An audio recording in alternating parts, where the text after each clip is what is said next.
Hi, welcome back to Sue's kitchen. നമ്മളിന്ന് ചെയ്യുന്നത് ഒരു സ്പെഷ്യൽ റെസിപ്പിയാണ് കേട്ടോ.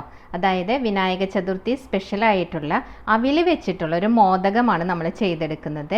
വളരെ പെട്ടെന്ന് തന്നെ അതുപോലെ തന്നെ ടേസ്റ്റിയുമായിട്ടുള്ള ഈ മോദക് റെസിപ്പി എങ്ങനെയാണ് ചെയ്യുന്നതെന്ന് നോക്കാം. ഇതിൻ്റെ റെസിപ്പിയിലേക്ക് കടക്കുന്നതിന് മുന്നായിട്ട് നിങ്ങൾക്ക് എൻ്റെ വീഡിയോ ഇഷ്ടപ്പെട്ടാൽ ലൈക്ക് ചെയ്യാനും അതുപോലെ തന്നെ സബ്സ്ക്രൈബ് ചെയ്യാനും മറക്കരുത് കേട്ടോ. അപ്പം നമ്മളുടെ ഈ സ്പെഷ്യൽ റെസിപ്പി എങ്ങനെയാണ് ചെയ്യുന്നതെന്ന് നോക്കാം. നമുക്കപ്പോൾ മോദകം ഉണ്ടാക്കാൻ വേണ്ടിയിട്ട് ആദ്യം തന്നെ 250 ml കപ്പിൽ ഞാൻ ഒരു കപ്പ് അവിലെടുത്തിട്ടുണ്ട്. ഇത് ചുമന്ന അവിലാണ് കേട്ടോ. ചുമന്ന അവിലെടുക്കുന്നതാണ് കുറച്ചും കൂടി നല്ലത്. അപ്പോൾ അതൊന്ന് ഇളക്കി കൊടുക്കുക. ഇതൊന്ന് നമ്മളിങ്ങനെ ഒരു കിൽകിൽ ശബ്ദം വരും, അതല്ലെങ്കിൽ ഒന്ന് എടുത്തൊന്ന് പൊട്ടിച്ച് നോക്കിയാൽ മതി. ഒരു 2-3 മിനിറ്റിൽ തന്നെ ഈ അവിലൊന്ന് നമുക്ക് വറുത്തെടുക്കാൻ പറ്റും പെട്ടെന്ന് തന്നെ. ഇതാ നമ്മൾ അവിൽ ഇപ്പോൾ ഇവിടെ നന്നായിട്ട് മൊരിഞ്ഞ് വന്നിട്ടുണ്ട് കേട്ടോ. ഒരു 2-3 മിനിറ്റിൽ തന്നെ അത് പെട്ടെന്ന് ആയി കിട്ടും. അങ്ങനെ ആയിക്കഴിഞ്ഞാൽ നമുക്ക് തീ ഓഫ് ചെയ്തതിന് ശേഷം ഇത് വേറൊരു പാത്രത്തിലേക്ക് മാറ്റി കൊടുക്കാം. എന്നിട്ട് തണുത്തതിന് ശേഷം നമുക്കിത് പെട്ടെന്ന് തന്നെ പൊടിച്ചെടുക്കാം കേട്ടോ.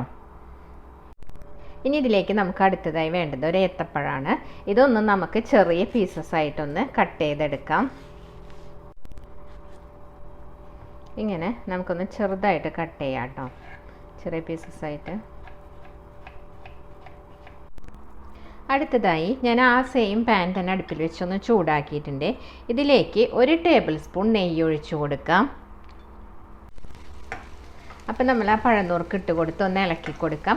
ഒരുപാട് അങ്ങ് സോഫ്റ്റായി ഉടഞ്ഞൊന്നും പോവണ്ട കേട്ടോ. ഒന്ന് ജസ്റ്റ് ഒന്ന് വെന്ത് കിട്ടിയാൽ മതി നമുക്ക്. ഇതാ ഇപ്പം നമ്മളുടെ പഴമൊക്കെ ഒന്ന് വെന്ത് വന്നിട്ടുണ്ട് കേട്ടോ. അങ്ങനെ ഉടഞ്ഞൊന്നും പോയിട്ടില്ല. ഈ ഒരു പാകത്തിൽ നമുക്കിതിലേക്ക് ഒരു 1/2 കപ്പ് തേങ്ങ ചെരുകിയത് ഇട്ട് കൊടുക്കാം. തേങ്ങയും കൂടി ഇട്ട് നന്നായിട്ടൊന്ന് ഇളക്കി കൊടുക്കാം.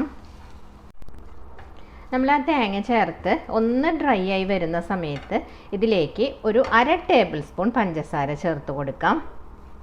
ഈ പഞ്ചസാരയും കൂടി ചേർത്തിട്ട് ഇളക്കുകയാണെങ്കിൽ നമ്മൾ ശർക്കര ചേർത്ത് ഉണ്ടാക്കുന്ന എന്ത് സ്നാക്സിലും ഇങ്ങനെ കുറച്ച് പഞ്ചസാര ചേർത്താൽ അതിന് നല്ലൊരു ടേസ്റ്റ് ആയിരിക്കും കേട്ടോ. അതുകൊണ്ടാണ് ആ പഞ്ചസാര ചേർക്കുന്നത്. നിങ്ങൾക്ക് ഇനി താല്പര്യം ഇല്ലയെന്നുണ്ടെങ്കിൽ അത് നിങ്ങൾക്ക് സ്കിപ്പ് ചെയ്യാവുന്നതേ ഉള്ളൂ. ഇനി നമുക്ക് ഈ പഞ്ചസാരയും കൂടെ ചേർത്ത് ഒന്ന് നന്നായിട്ട് ഇളക്കി കൊടുക്കാം. പഞ്ചസാരയും കൂടി നമ്മൾ ചേർത്ത് ഇളക്കിയതിന് ശേഷം നമ്മൾ നേരത്തെ വറുത്ത് വെച്ച അവിലുണ്ടല്ലോ, അത് ഞാൻ പൊടിച്ചെടുത്തതാണ് കേട്ടോ. ആ പൊടിച്ചെടുത്ത പൊടിയും കൂടെ ഇതിൻ്റെ കൂടെ ഇട്ട് കൊടുത്തിട്ട് നമുക്കൊന്ന് ഇളക്കി കൊടുക്കാം.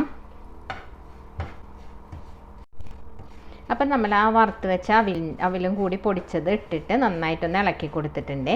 അതിന് ശേഷം നമുക്കിനി ചേർക്കാനുള്ളത് ശർക്കര ഉരുക്കിയതാണ്. ശർക്കര ഇതിപ്പം ഞാൻ 1/2 കപ്പ് ശർക്കരയിൽ 1/2 കപ്പ് വെള്ളവും കൂടി ചേർത്ത് ഉരുക്കിയെടുത്തതാണ് കേട്ടോ. അതിങ്ങനെ ഒരുപാട് തിക്ക് കൺസിസ്റ്റൻസി അല്ല, ഒരല്പം വെള്ളം പോലെയാണ് ഇതിരിക്കേണ്ടത് കേട്ടോ. ഇങ്ങനെ ആവുമ്പോഴാണ് ഇതിന് കറക്റ്റായിട്ട് കിട്ടുള്ളൂ. അപ്പോൾ ഒരു തിക്ക് കൺസിസ്റ്റൻസിയിൽ വരികയാണെങ്കിൽ നിങ്ങൾ 1/2 കപ്പിന് പകരം കുറച്ചും കൂടി ഒരു 3/4 കപ്പ് വെള്ളം ഒഴിച്ചു കൊടുക്കുന്നത് നല്ലതായിരിക്കും. അപ്പോൾ ഈ സമയത്ത് തീ കുറച്ച് വെച്ചിട്ട് തന്നെ ഒന്ന് ഇളക്കി കൊടുക്കുക കേട്ടോ. ഒരു 2 മിനിറ്റ് കൊണ്ട് തന്നെ ഇതൊന്ന് വറ്റി നല്ല ഒരു ഡ്രൈ ആയിട്ട് വരും. ഇതാ ഇപ്പം നമ്മൾ ആ ശർക്കര നീരൊക്കെ ഇത് വലിച്ചെടുത്തിട്ടുണ്ട് കേട്ടോ. ഇപ്പോൾ ഇതൊന്ന് ഡ്രൈ ആയിട്ട് വന്നിട്ടുണ്ട്. അപ്പോൾ ഇതിലേക്ക് നമുക്ക് ലാസ്റ്റായിട്ട് ഒരല്പം ഏലക്കായര പൗഡറും കൂടി ഇട്ട് കൊടുക്കാം. ഞാനിപ്പോൾ ഒരു 1/2 ടീസ്പൂൺ ഇട്ടിട്ടുള്ളൂ കേട്ടോ. എന്നിട്ടൊന്ന് നന്നായിട്ട് നമുക്ക് ഇളക്കി കൊടുക്കാം. എന്നിട്ട് തണുക്കുന്നത് വരെ വെയിറ്റ് ചെയ്തതിന് ശേഷം നമുക്ക് ഇതൊന്ന് നന്നായിട്ട് കൈവച്ച് മിക്സ് ചെയ്തിട്ട് ഈ മോദകത്തിൻ്റെ ഷേപ്പിലേക്ക് ആക്കിയെടുക്കാം കേട്ടോ.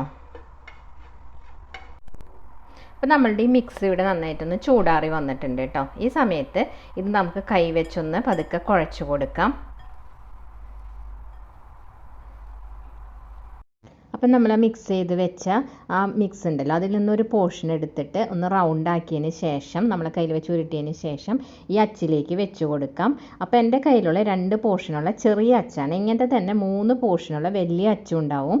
അപ്പോൾ അങ്ങനെയുള്ളവർ ഇത് നമ്മൾ എടുക്കുന്ന ഈ ബോൾസ് ഉണ്ടല്ലോ, അത് ഇത്തിരി ക്വാണ്ടിറ്റി കൂടുതൽ എടുത്തിട്ട് അതിനകത്തേക്ക് പുഷ് ചെയ്ത് വെച്ചാൽ മതി.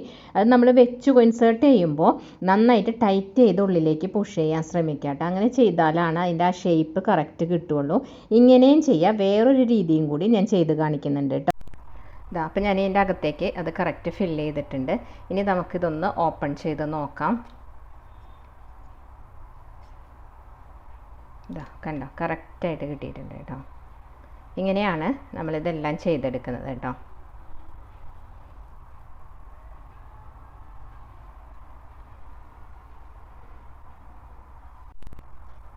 അപ്പോൾ അടുത്തൊരു രീതി എന്ന് പറയുന്നത് നമ്മളിതിങ്ങനെ ഓപ്പൺ ചെയ്ത് പിടിക്കുക, എന്നിട്ട് ഇങ്ങനെ ബോൾസ് ആക്കിയത് ഇതിൻ്റെ കുറച്ചല്പം വലിയ ബോൾസ് തന്നെ എടുക്കുക കേട്ടോ. അപ്പോൾ ഇങ്ങനെ കുറച്ചൊരല്പം വലിയ ബോൾസ് എടുത്തിട്ട് ഇതിനകത്തേക്ക് നമ്മളൊന്ന് വെച്ച് കൊടുക്കുക, പ്രസ് ചെയ്ത് കൊടുക്കുക, എന്നിട്ട് ഇതിങ്ങനെ അടച്ചു കൊടുക്കുക. അപ്പോൾ എക്സസ് ആയിട്ടുള്ളതെല്ലാം പുറത്തേക്ക് പോരും, കണ്ടോ. എന്നിട്ട് നമ്മളിതങ്ങ് കളഞ്ഞാൽ മതി. അപ്പോൾ നിങ്ങൾക്ക് ഏതാണോ എളുപ്പം ആ രീതിയിൽ ഇത് യൂസ് ചെയ്യുക കേട്ടോ. എങ്ങനെയായാലും കറക്റ്റായിട്ട് തന്നെ കിട്ടും.